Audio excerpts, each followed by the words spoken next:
আসসালামু আলাইকুম বন্ধুরা, বুঝতে পারছেন কোথায় এসেছি? জানি বুঝতে পেরেছেন। চলে এসেছি কাব্যিক স্টুডিওতে। কাব্যিকের কথা কি নতুন করে কিছু বলতে হবে? যাদের শব্দরা মানে তাদের যে স্লোগান, শব্দেরা যেখানে জীবন্ত। তো কেন আসলাম সেটাই বলি। কাব্যিকের কথা আপনাদের মতো আমিও অনেক শুনেছি। তো আমি যেহেতু লেখক, আজকে চলে এসেছি কাব্যিকের স্টুডিওতে আমার বই নিয়ে কথা বলতে। শুধু বই নিয়ে কথা বলছি না, আমি এই পরিবারের সাথে আজকে থেকে যুক্ত হলাম। অডিও বুক আকারে আমার বইগুলো আপনারা শুনতে পারবেন।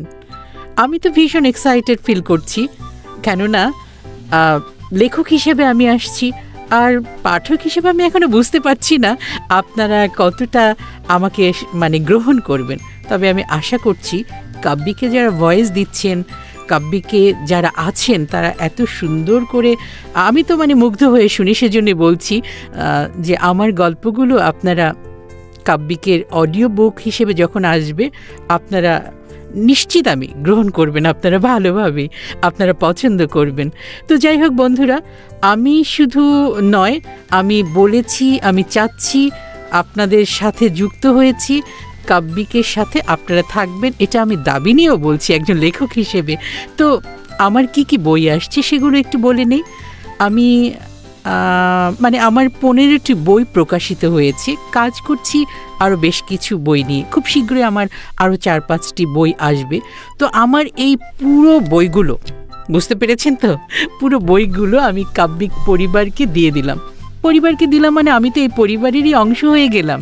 তো কি কি বই যাচ্ছে, মানে পর্যায়ক্রমে আপনারা কি কি বই অডিও আকারে পাবেন একটু দেখিয়ে নিচ্ছি এবং বলেও দিচ্ছি। প্রথমে ছোটদের কথা বলি। তারা যেহেতু ছোটদের বইগুলো এত সুন্দর করে বর্ণনা করে, আমি তো আসলে খুদে লেখক, মানে খুদে পাঠকদের লেখক, আর তাই চাই আমার বইগুলো খুদে পাঠকরা লুফে নিক। তো আছে ভূত মামার ব্যাগে এত এত ভূত, সাথে কিন্তু একটি পরীও আছে। তারপর এটি হচ্ছে প্রথম পার্ট, মানে এটা সিরিজ আকারে।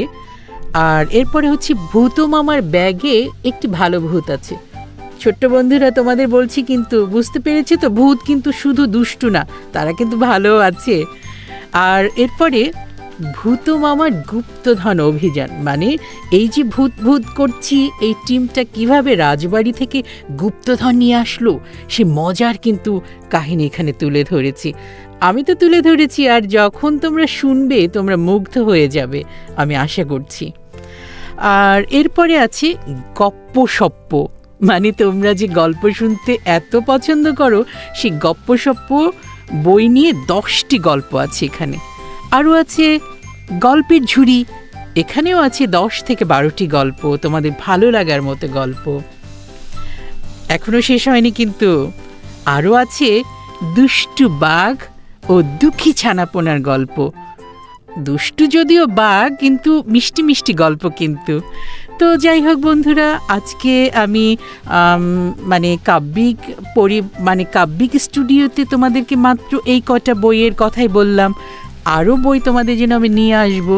শুধু ক্ষুদে বন্ধুরা না, বড়দের জন্য কিন্তু বই আছে, গল্প, উপন্যাস, কবিতা, সব কিছু আমার লেখা আছে।